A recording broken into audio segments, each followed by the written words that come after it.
सर्वांना सुप्रभात. रात्रीचे पहाटे 3 वाजलेले आहेत. रात्रीचे पहाटे 3 वाजलेले आहेत. मी अजून झोपलेलो नाही आहे. मी अजून झोपलेलो नाही कारण गेली 10 वर्ष गेली 10 वर्ष म्हणजे 2014 ते आत्ता कोणता आहे साल? 2025 म्हणजे 11 वर्ष. 11 वर्ष संदीप माळवीने माझी झोप उडवलेली आहे. झोप अशी की मी एक प्रामाणिक अधिकारी आहे. झोपडपट्टीच्या गटारावर, फुटपाथवर, स्ट्रीट लाईटच्या दिव्याखाली शिकलो. त्याकाळी माझी आई सफाई कामगार, बाबा सफाई कामगार. दोघंही 6 वाजता घरातून जायचे. दोघंही 6 वाजता घरातून जायचे, डायरेक्ट संध्याकाळी यायचे. तेव्हा ड्युटी ही 12 तासाची होती. सकाळी 6 तर थेट 4 वाजेपर्यंत दुपारी ही अशी ड्युटी असायची. नंतर कालांतराने जेव्हा महानगरपालिका प्रस्थापित झाली, कालांतराने सफाई कामगारांसाठी वेळ आली. सकाळची 6 ते 1 वाजेपर्यंत, सकाळी 6 ते 1 ते 1:30 वाजेपर्यंत संपूर्ण प्रभागातील काम करून मुख्य हजेरी शेडवरती हजेरी लावायचं आणि यायचं. त्यामुळे काय माहिती आहे का, आम्ही लहानपणापासून आईवडिलांचं प्रेम काही पाहिलेलं नाही आहे. कारण 4 विश्व दारिद्र्य, घरामध्ये खायला अन्न नाही, प्यायला पाणी नाही वगैरे सगळं होतं. एक मात्र आहे की 4 विश्व दारिद्र्य असले, घरात खायला अन्न जरी नसलं, पण माझ्या बाबांनी प्यायला स्वतःचं पाणी करून ठेवलं होतं. डॉक्टर बाबासाहेब आंबेडकरांचे शब्द बाबांना लक्षात होते की त्या काही पाण्याला पण स्पर्श करायला अधिकार नव्हता आपल्याला. परंतु दिवंगत कामगार ते चांगो शिंदे सफाई कामगार होते, हेड मुकादम होते, तेव्हाच जाणलं. त्यांनी आपल्या स्वतःच्या घरात महानगरपालिकेचं, जे आत्ताची महानगरपालिका, त्या काळची नगर परिषद, त्या काळची ग्रामपंचायत, नगर परिषद, नगरपालिका असताना स्वतःच्या लफाटाचाळीच्या घरामध्ये स्वतंत्र नळ स्वतःचं आणलं. स्वतःचं नळ असल्यामुळे आजूबाजूच्या 20 खोल्या, म्हणजे आजूबाजूच्या 19 खोल्या, म्हणजे पलीकडच्या काही खोल्या, असे धरून जवळजवळ 25 लोक आमच्या घरी पाणी भरायचे. आणि जे काही बिल येईल ते सहभागाने म्हणजे कंट्रीब्यूट करून वाटून ते बिल भरलं जायचं. आणि मला वाटतं मी 10वीची परीक्षा देईपर्यंत आमच्याकडे लाईट नव्हती. 10वीची परीक्षा मी लफाटा चाळीमध्येच दिलेली आहे. खाटनोडच्या गटारावर बसून अभ्यास केलेला आहे, गल्लीमध्येच अभ्यास केलेला आहे. आजूबाजूला चिखल, आजूबाजूला डुकरं, आजूबाजूला कुत्री, आजूबाजूला मांजर, आजूबाजूला घाणीचं साम्राज्य, अशा प्रकारच्या अवस्थेमध्ये मी तिथे अभ्यास केलेला आहे. मग तो किती वास घाणीचा, ती सवय झालेली आहे आम्हाला. आम्ही सफाई कामगारांचा मुलगा असल्यामुळे ती सवय झालेली आहे. या सर्व परिस्थितीत आम्ही शिकलो नाही तर चांगलेच अधिकारी झालो. विद्वत्ता कमावली, शिक्षण कमावलं, नाविन्यपूर्ण कॉलेजमध्ये, ते पण VJDI सारखे कॉलेजमधून इंजिनियर झालो. लास्ट कम फर्स्ट अशा प्रकारचं मला ॲडमिशन मिळालं. म्हणजे पूर्ण पाऊस बंद असताना, पूर्ण पाऊस धोधो पडत असताना, लोकल ट्रेन बंद असताना, जायला कुठलाही मार्ग नसताना मी VJDIला कसा तरी गेलो. कॉलेज बंद व्हायला आलं, 4 वाजले. विनवणी करून फॉर्म भरला आणि फॉर्म भरल्यानंतर मेरिटमध्ये जो कोणाचं नाव आले असेल 15 दिवसाने, तर रवींद्र चांगो शिंदेचं नाव आलं. का बरं आलं नाव मेरिटमध्ये? कारण गुणवत्ता तेवढी होती. 12वी सायन्स टेक्निकलमध्ये चांगल्या प्रकारचे गुण मिळाले होते त्या काही. आणि त्यामुळे मी मेरिटमध्ये अनुसूचित जाती जमाती वर्गामध्ये पहिला. मी आश्चर्यचकित झालो. तत्पूर्वी मी काय झालं, जोशी बेडेकर सायन्स कॉलेजमध्ये ॲडमिशन घेतली होती. महाविद्यालयामध्ये होतो. मेडिकलला घेतली होती. परंतु मी ठरवलं की मेडिकलला गेलो की माझं डोकं दुखायची, चक्कर यायची, वास सहन नव्हता होता. त्यामुळे मी मेडिकल रद्द केलं. डॉक्टर बाबांचं स्वप्न होतं डॉक्टर होण्याचं. MBBS specialist, heart specialist doctor व्हायचं होतं. परंतु माझं मेडिकलला काही लक्ष लागत नव्हतं. ते घाणीचा वास काही मला सहन होत नव्हता. म्हणून मी बाबांना सांगितलं, बाबा मी इंजिनिअरिंगला परत ॲडमिशन घेतो, कारण माझं टेक्निकल आहे. त्यामुळे मी पुन्हा महाविद्यालयामध्ये 11वी-12वी केलं आणि तदनंतर विद्यापीठाला जाऊन ॲडमिशन घेतली. परंतु मला सांगतो, SSC बोर्ड टेक्निकलमध्ये पहिला, 12वी बोर्ड टेक्निकलमध्ये पहिला जो कोणी आला बोर्डामध्ये तो रवींद्र शिंदे आला. कारण रवींद्र शिंदेचं ड्रॉइंग अतिशय उत्तम, आर्किटेक्चरल ड्रॉइंग, इंजिनिअरिंग ड्रॉइंग आणि लेखणी एकदम स्वच्छ मोत्यासारखी. आम्ही जो काही पेपर लिहिला त्याच्यामध्ये मला पैकीच्या पैकी मार्क मिळाले. त्यामुळे बोर्डामध्ये आलो, टेक्निकल बोर्डामध्ये मी आलो. बक्षीस मिळालं मला शाळेतर्फे, कॉलेजतर्फे. आणि आता इंजिनिअरिंग झाल्यानंतर चांगल्या प्रकारचे काम करत आलो, चांगल्या प्रकारे काम करत आलो. जसवाल साहेबांनी पण मला ओळखलं नाही आहे, असीम गुप्तानी पण मला ओळखलं नाही. जे कोणी ओळखलं होतं ते नगर अभियंता KD लाला, ते VGDIचे होते. ते VGDIचे असल्यामुळे त्यांनी माझ्यातली गुणवत्ता हेरली, पारखली. आणि ते जेव्हा 2002मध्ये PH म्हणून आले, PH म्हणून आल्यानंतर नगर अभियंतापदी बसले. ते कायमस्वरूपी 14 वर्ष होते. आणि ह्या दरम्यान त्यांनी संपूर्ण महानगरपालिकेचा अभ्यास केला आणि कोण गुणवत्ताधारी आणि कोण कार्यकुशल अधिकारी आहेत त्यांची निवड केली. त्याच्यामध्ये माझा पहिला नंबर होता. लालासाहेबांनी मला एकदम जवळ बोलवलं, जवळ केलं. आणि काही महत्त्वाचे कुठलेही सर्वेक्षणाचे असो, कुठलेही लिखित अहवाल असो किंवा कुठलंही अडचणीचे काम असो, तर ते माझ्याकडे नागरिकांना पाठवायचे होते. तुम ओ रवि के पास जाओ, वो तुमको सोल्यूशन देगा.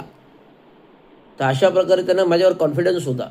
आणि त्याप्रमाणे मी आलेला प्रत्येक नागरिक एका दमात त्यांना मी न्याय द्यायचो की पुन्हा तो तक्रारदार, पुन्हा तो कंप्लेनर पुन्हा अडीअडचणी घेऊन आपल्याकडे आला नाही पाहिजे.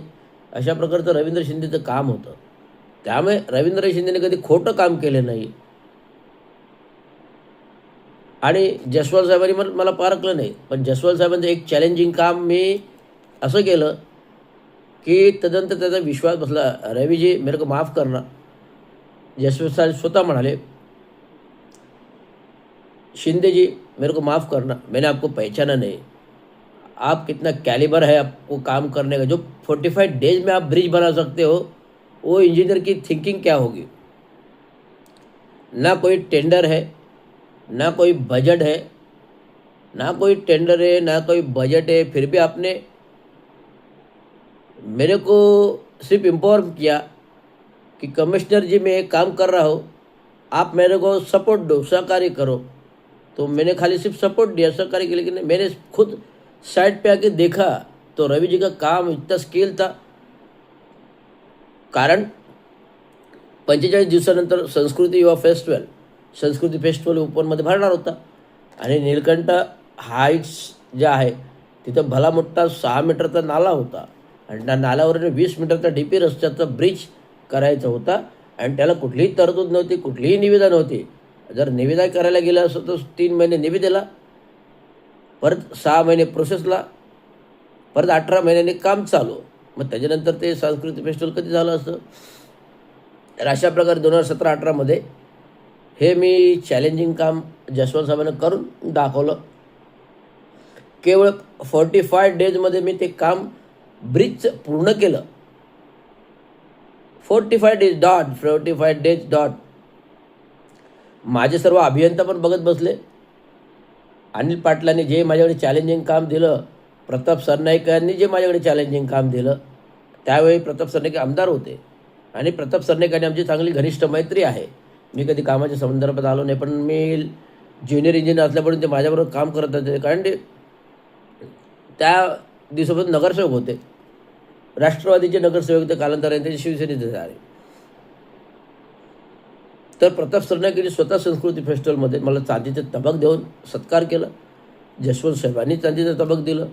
अनिल पाटील नगर अभियंता होते, त्यांनी माझा सत्कार केला. की रवीचं स्किल मी पाहत आलो आहे. रवीला मी आजच ओळखत नाही, म्हणजे मी सेवेत होतो पण रवी सेवेत नव्हता, शिकत होता. तिथून मी सफाई कामगारांचा मुलगा म्हणून मी रवीला ओळखतोय. एक सफाई कामगाराचा मुलगा रवीला मी ओळखतो. तो हुशार माणूस आहे हे मला चेहऱ्यावरून परखडवरून आलं होतं. आणि हे विद्वत्ता आहे, ती विद्वत्ता तिने कामातून दाखवली असं अनिल पाटील खुद्द म्हणाले. आणि माझा मोठा सत्कार केला, सगळ्या अभियंत्यांसमोर सत्कार केला. सांगतोय का सांगतोय? कारण माझं प्रामाणिक काम बोलतं आहे. संविधानाचा रक्षक आहे. विद्यार्थी कॉलेजमध्ये विद्वत्ता आहे तर चांगलं काम करणार ना. अनेक चॅलेंजिंग काम केलं. जेवढे मोठाले प्रोजेक्ट झाले, जेवढे मोठाले प्रोजेक्ट झाले सार्वजनिक बांधकामामध्ये, पहिला मोठाला सुरुवातीचा प्रोजेक्ट हा रवींद्र शिंदेने केलेला आहे. संक्रमण शिबिर पहिला प्रोजेक्ट 2000मध्ये झाला. त्याची प्रस्ताव फाईल, त्याची प्रस्ताव निविदा, त्याचे कार्यादेश आणि कार्यादेश मिळाल्यानंतर एक्झिक्युशन वर्क होईपर्यंत रवींद्र शिंदेने बिल देईपर्यंत पूर्तता केली. आणि संक्रमण शिबिराच्या तुळशीधाम धर्मवीर नगर, आता धर्मवीर नगर नाव आहे तुळशीधाममध्ये, तिथे 3 इमारती, 4 विंग असलेल्या 3 इमारती बांधल्या. तेवढ्या मजबूत होत्या की ती तुटत नव्हत्या. मी स्वतः 105 डिग्री ताप असताना, स्लॅब चालू होता, स्लॅबवर उभा होतो. माझी मिसेसला कळलं की ताप वाढलेला आहे. ती स्वतः तिच्या मैत्रिणीला घेऊन मला न्यायला आली. जबरदस्ती मला दम दिला. अरे आधी उतरा, ते मरू द्या काम, आधी उतरा खाली, मरू द्या काम, चला घरी जायचं आहे. 105 डिग्री ताप आहे. मला तसंच रिक्षात बसवलं आणि थेट घेऊन दवाखान्यात गेली. 105 डिग्री ताप, दिवसभर दवाखान्यात होतो आणि नंतर घरी आलो. झालं, एक दिवस गोळ्या औषधं घेतलं, एक दिवस पूर्ण झालं. दुसऱ्या दिवशी पुन्हा साईटवरती, बघितलं नाही मी आजारी आहे की काय आहे, पुन्हा साईटवरती, पुन्हा तो स्लॅब चेक केला आणि पुन्हा नवीन कॉलम भरण्यासाठी मी परवानगी दिल्या. मग अशा प्रकारचं काम करणारं अधिकाऱ्याचं काम हे मजबूतच असणार. बातम्या आल्या पेपरमध्ये की संक्रमण शिबिर एक नाविन्यपूर्ण पहिला प्रोजेक्ट रवींद्र शिंदेने पूर्ण केला. विविध पेपरमध्ये बातम्या आल्या. मी जे प्रोजेक्ट केले पहिले त्याच्या पेपरमध्ये बातम्या झाल्यात, न्यूज झालेल्या आहेत. आता बघा, मी ड्रेनेज विभाग, मला ते झालं, नंतर लालासाहेबांनी मला ड्रेनेज विभागात घेतलं. तर मी थोडा नाराज झालो. लालासाहेबांना बोलून, मला ड्रेनेज विभाग नको आहे साहेब.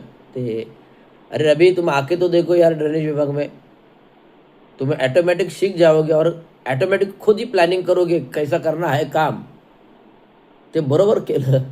लालासाहेबांनी मला ड्रेनेज विभागातून काय जाऊ दिलं नाही, का माझी ऑर्डर काय रद्द केलेली नाही, परंतु मला ड्रेनेज विभाग जबरदस्ती दिला. परंतु दिल्यानंतर मी त्यात रस घेऊन काम केलं. जे नियोजन केलं ते आत्तापर्यंत नियोजन चालू आहे.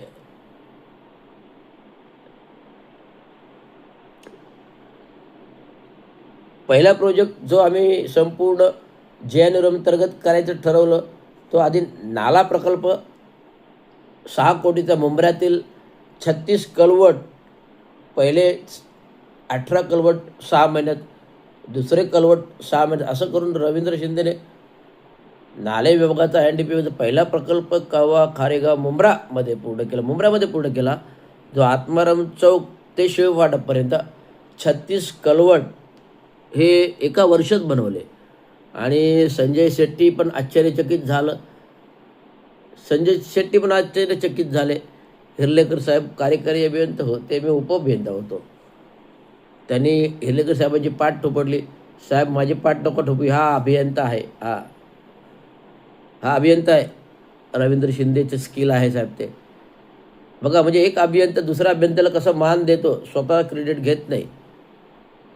आत्माराम चौक, पारशिक डोंगर येथे आम्ही लोकार्पण केलं पहिल्या कलवटजवळ. आणि बातम्या आल्या पेपरमध्ये.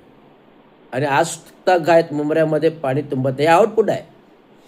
हे आउटपुट आहे माझं की आज तक आहेत मुंबऱ्यामध्ये पूरस्थिती होत नाही, पाणी तुंबत नाही. पण जास्तच 250 mm 300 mm जर 350 mm पाणी आलं तर भरतीचा उलटा प्रवाह होतो. भरतीचा उलटा प्रवाह असतो की पूरस्थिती येते. तिथं साहजिकच आहे, त्याला जायला 1 तास लागतो. अजून स्केल वर्क, मग ते काम बघून मला आव्हाड साहेबांनी 20 वर्ष मुंब्रा खारेगाव प्रोजेक्टमधून हटू दिलं नाही. आव्हाड साहेबांनी मला 20 वर्ष मुंब्रा खारेगाव प्रोजेक्टमधून हटू दिलं नाही काम बघून. आणि एके दिवशी काय झालं, 4 दिवस श्रीजीवीला खारेगाव बॅक साईड पारशिकच्या पूर्ण 4 दिवस पाण्याखाली होतं. पहिल्या माळ्यापर्यंत पाणी होतं. तर आता ह्याच्यावर पर्याय काय होता, तर आव्हाड साहेबांनी संपूर्ण फिरवले. रवी, ह्याच्यावर काय पर्याय काढायचा ते तू ठरव, तू कर आणि मला सांग.